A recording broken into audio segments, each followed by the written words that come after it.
Howdy. Welcome to Ausgrave Royalty. I am Justin. We made it to the end of Season 4.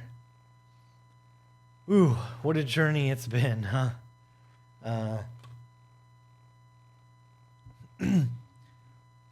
It's like a really fun experience that takes a lot out of you. And I'll leave it to the viewer's imagination to know what I may or may not be alluding to. I really hope, y'all have enjoyed, all this. Of course, it's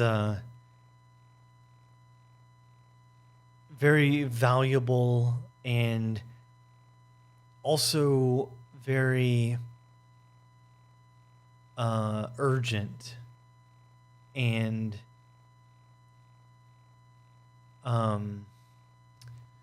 there's almost like now knowing the paradigm of the archetype of the apocalypse and Job and what's at stake. There's almost an obligation, a responsibility. With all knowledge, you could argue that there's some responsibility in some way. But especially with the archetype of the apocalypse and how Edinger and Jung argue it's kind of manifesting, and combine that with nuclear weapons and the state of our society, and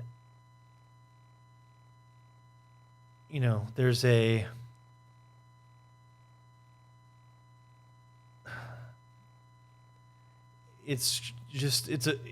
almost feels like a big weight, Let me know what y'all think in the comments. In this episode, I just want to step back and shoot the breeze about all what we've learned this season, and I'll be sharing some of my thoughts, then we'll end with some concluding remarks. And I'm recording this May 14th, 2023, and as of this moment, I'm thinking about reworking the episodes on Waco, or the episode that's, I'm thinking about splitting it up.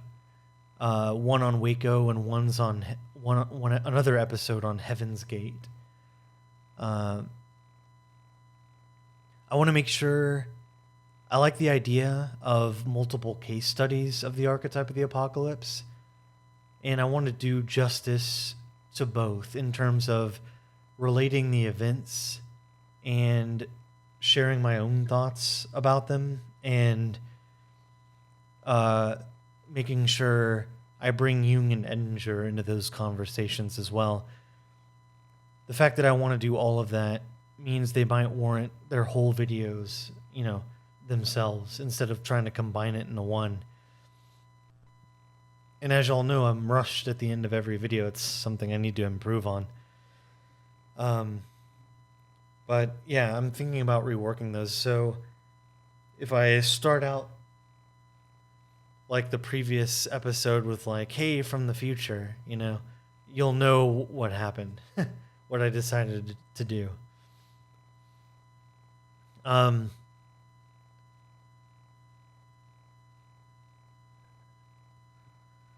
So just to recap, all of what we've talked about. We started talking about the oh my god. Excuse me. Oh, good lord. Talk about archetype of the apocalypse right there. Apocalyptic imagery. Anyway, we started out by talking about the Job affair. The Job Affair, starring Matt Damon. And what that, and the lessons drawn from that affair, and the Jungian side, and the fact that mankind can, in a morbid way, be seen as nothing but like a menagerie of playthings for God to get to know himself. It's kind of like a cute little girl playing Dolly, and playing house, It's like God doing that with us. And we all think we are, acting out things, but really it's just all of the collective human interactions that have ever been and ever will be are nothing but data points for God to collect on his way to his own individuation. And Job was important because it was the first time that God realized that he was projecting onto Job. And in that moment, man was elevated above God. Which then in turn catalyzed God to incarnate in the figure of Jesus Christ. And furthermore, to evolve even from that into the into all of humanity via the Jungian self. So the theory goes. And Job realized that his aggressor and his savior was to be found in the same figure, God.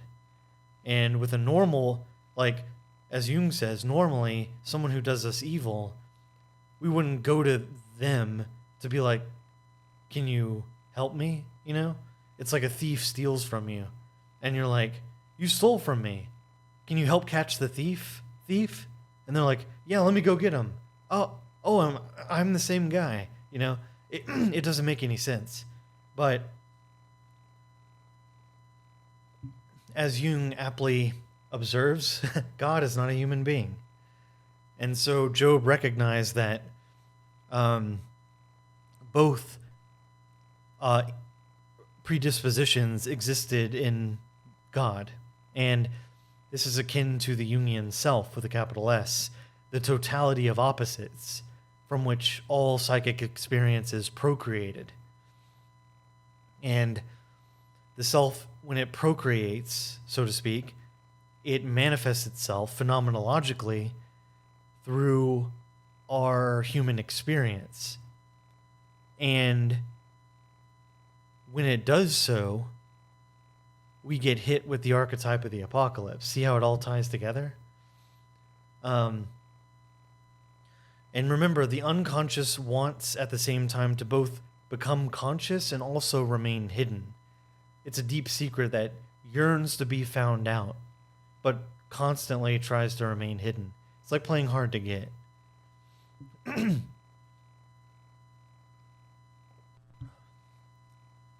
there's, I would say, a lot of thoughts you could have as to why that's the case.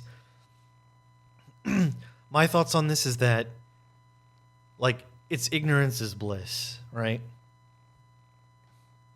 Because when you live a conscious life, you can't hide from yourself anymore, which sucks. Really conscious people are restless. There's a lot of conflicting impulses they have, because there's a lot they've realized about themselves, and it can be hard to, imagine if you couldn't repress anything. And you had to deal with, all your issues in the moment up front. You can't put it away. You can't, all the Freudian defense mechanisms, basically. You can't put it under the rug anymore. There is no rug. So if you're conscious, you have to deal with you don't have that luxury anymore, So that's kind of my thought about it. And Jungian individuation becomes sort of a religious mandate, because increased consciousness comes from bringing the incarnation of God little by little. like individual awareness by individual awareness. This is the new evolution of God, that God, if he breaks through via the apocalypse, archetype of the apocalypse, into consciousness, God is like seeing what we're seeing, like body cam footage or something. Like he wants to be out in the sunlight, but he has to come through us, through the unconscious, into consciousness, right? And sometimes you can have too much God that comes through the host psyche. And we talked about the Viking berserkers getting into a trance to maximize their killing potential. In the same way, if someone is particularly unconscious to a very high degree and they face some sort of trigger, the archetype of the apocalypse can possess them. And we talked about this in the Revelation episode, where Edinger described John as a figure like that, which is why Edinger articulates that he was someone who would have the visions and the imagery that are occurring in the book of Revelation, right? Because he was a very pure soul. And Edinger says, like, unlike Paul, who was reflective or self-reflective, John was very devout. And this is a danger of the very religious person. And I don't even mean that, and I'm talking to you now, not in terms of like the monotheistic religions, whatever, but religion, you can be like, you can be a religiously devoted souls player, the get good people, you know? You can you can be religiously devoted to Immanuel Kant, in that he is the way, you know? Like anytime you're completely possessed by some sort of formulation, you open yourself up to pathology and to this violent apocalyptic insights that can shatter your world, you know?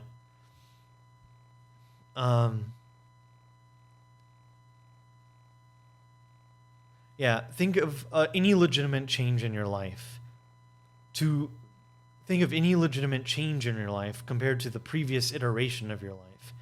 That is to say, your ego's perspective, from your ego's perspective, every change feels like death.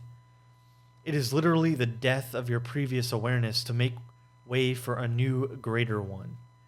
And egos fight like hell to stick around. And the moment that change comes, no matter how large or small, that's what the archetype of the apocalypse is. It is a wave that carries the old, carries away the old to make way for the new. And sometimes that wave is just a ripple. Sometimes it's one of those interstellar style tidal waves. And again, you want to microdose apocalypse, as I've joked about. The greater the unconsciousness, the more psychically ignorant one is, the more violent these apocalyptic events can be. And sometimes, so the theory goes, they, like all other archetypes we've talked about before, can take possession. So if the berserker embodies being possessed by the warrior archetype, what does possession look like with the archetype of the apocalypse? It looks like David Koresh, Heaven's Gate. It looks like all those like him, and this is Edinger's contribution. If the Jungian self is equated with God, then archetypal possession of this kind can kind of make you feel like you're possessed by God himself. Interesting. Sounds like Koresh, huh? Going forward, I use the term pathological in this way, like as in pathologically unconscious, like John. People who are in pathological states this way risk something dramatic when the dam breaks and the archetype of the apocalypse hits them. This is why shadow work is so important. constantly making as much unconscious as you can conscious. And look, it's just good manners, right?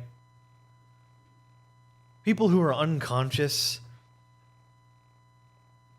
are really annoying and dangerous.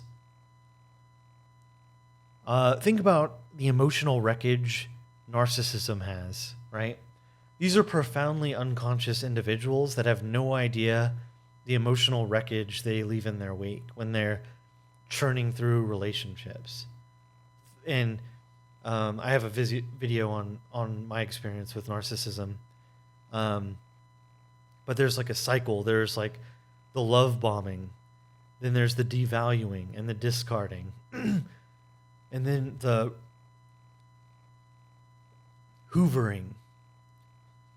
And there's like a specific cycle that narcissists go through, or narcissistic relationships go through. And like, in my opinion, this is such a cycle can only perpetuate in the mind of someone who's profoundly unconscious.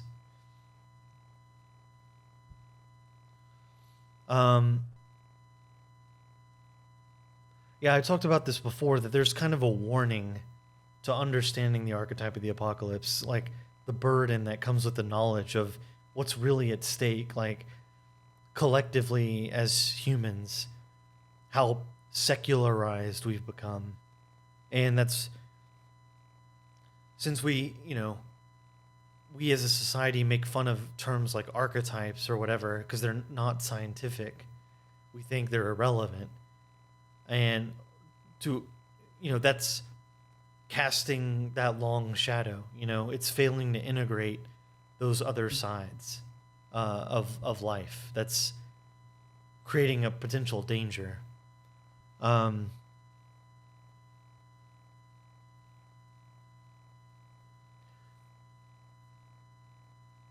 Yeah, I want to remind y'all that, like, we covered this before, but one thing that really hit me from all of what we've covered is Edinger's observation that our anger, love, depression, etc. is not just ours, it's God's. There's kind of a comfortable depersonalization that occurs if we accept the new paradigm. Conflicts we have with others that feel very visceral can be reframed into just another cosmic dialectic God is having with himself. So in one way, we're sort of excused. And I think it has the effect of lowering one's own narcissism. Like, again, I think narcissism is on a spectrum. And,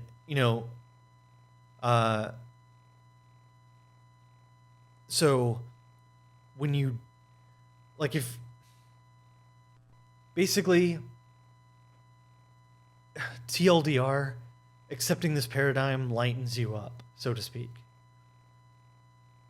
It zooms out, and like there's a bigger psychic world out there than just your drama right now, right?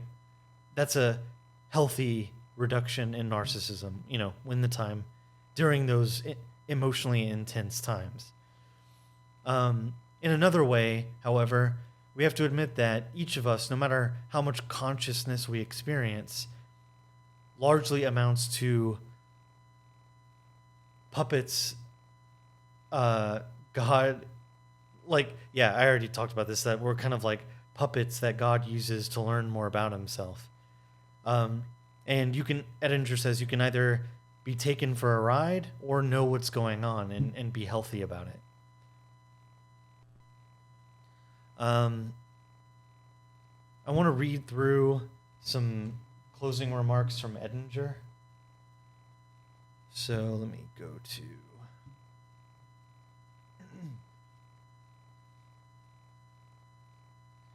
Yeah, Edinger says, I repeat the principle one more time that apocalypse imagery for the individual signifies disaster only if the ego is alienated and antagonistic towards the realities that the self is bringing into consciousness. It is then that the archetype of the apocalypse must manifest catastrophically. But if the ego is open and cooperates with the coming of the self, the very same imagery can signify, as Jung puts it, a broadening out of man to the whole man. The apocalyptic events depicted in the book of Revelation are at hand. Jung's answer to Job, if we can assimilate it, provides us with the meaning of these events. Certainly, Jung thought his understanding of these matters was worth his best efforts to communicate. Quote from Jung, rather than allow laxity to let things drift towards the impending world catastrophe. Edinger says it much better than I did. But yeah, the archetype of the apocalypse is only catastrophic for individuals who aren't accepting the psychic reality being shown to them. Right? I also want to read another passage, and this covers a lot, it's a series of quotes that captures like the main ideas from the book of Job, the answer to Job, and some of Edinger's other thoughts as well.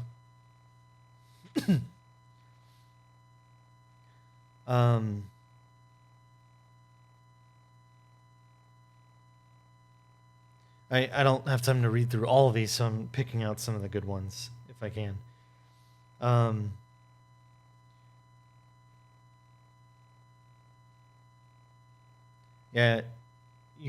Jung has stated, physical is not the only criterion of truth. There are also psychic truths. It's a little kind of epistemology for you. He said, the statements made in the Holy Scriptures are also utterances of the soul.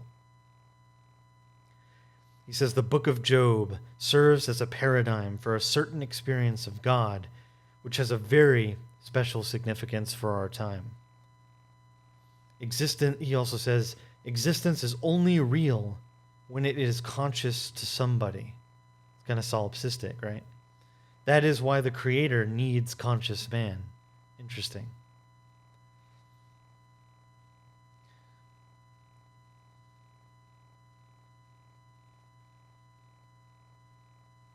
He says, Job is no more than the outward occasion for an inward process of dialectic in God.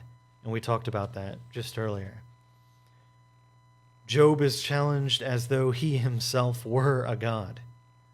And that's where God is like, who are you?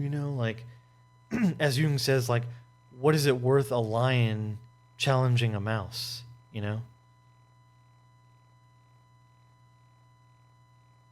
Whoever knows God has an effect on him. The failure of the attempt to corrupt Job has changed Yahweh's nature.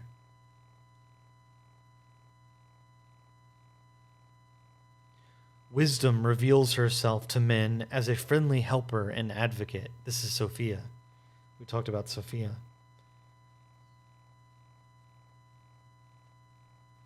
When God becomes man, it means nothing less than a world-shaking transformation of God.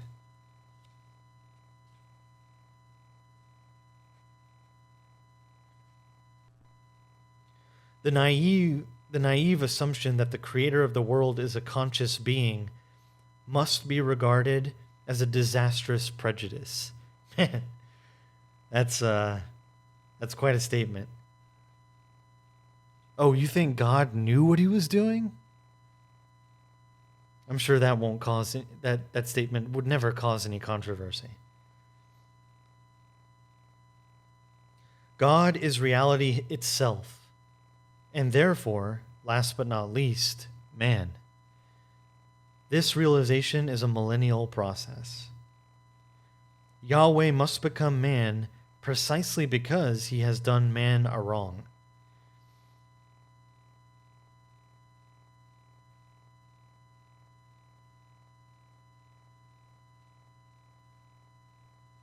The attempt to secure an absolute and final victory for good is bound to lead to a dangerous accumulation of evil, and hence to catastrophe.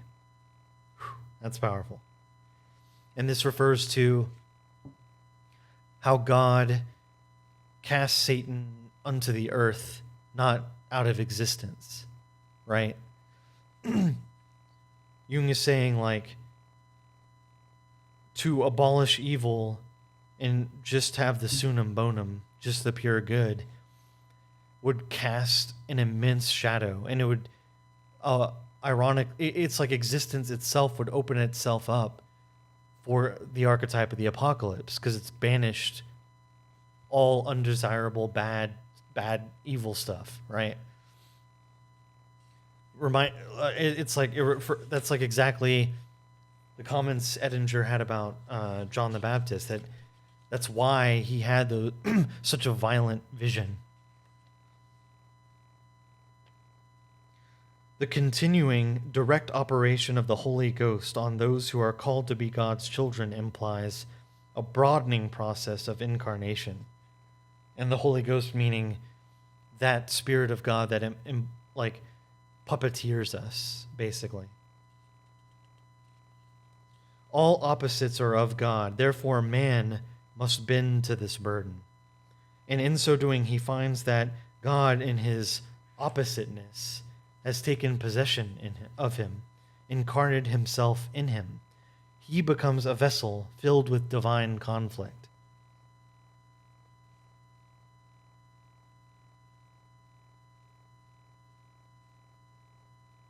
The encounter with the creature changes the creator. The two main climaxes are formed firstly by the Job tragedy, and secondly by Ezekiel's revelation, which we didn't really go into. But I've talked about this before. Like, it's funny how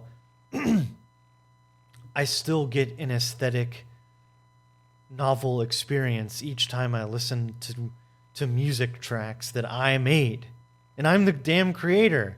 You'd think that there's nothing philosophically outside of a creation that's not already in the creator, and yet that's untrue.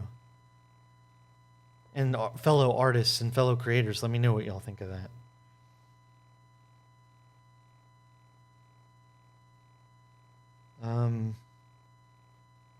The future indwelling of the Holy Ghost in man amounts to a continuing incarnation of God. Basically, we're all caught up in the dialectic, as we said. John's problem was not a personal one. What burst upon him is the storm of the times, premonition of a tremendous inetriamonia, basically a divine story, a divine conflict. He says everything now depends on man. Yeah. Well, again, I encourage y'all to, read these texts that we've covered in more detail. Let me know what y'all thought in the comments below. I really hope y'all got value out of this season and understand the paradigm that when you learn things about yourself and it creates an anxious feeling in you, you now know what is happening to you. It's like an awareness of greater awareness. That's the key, right? All right. Thank you so much, and I will see y'all soon. I'll have a post-mortem video coming up, and then the next season. So details on all that later. All right. Bye-bye.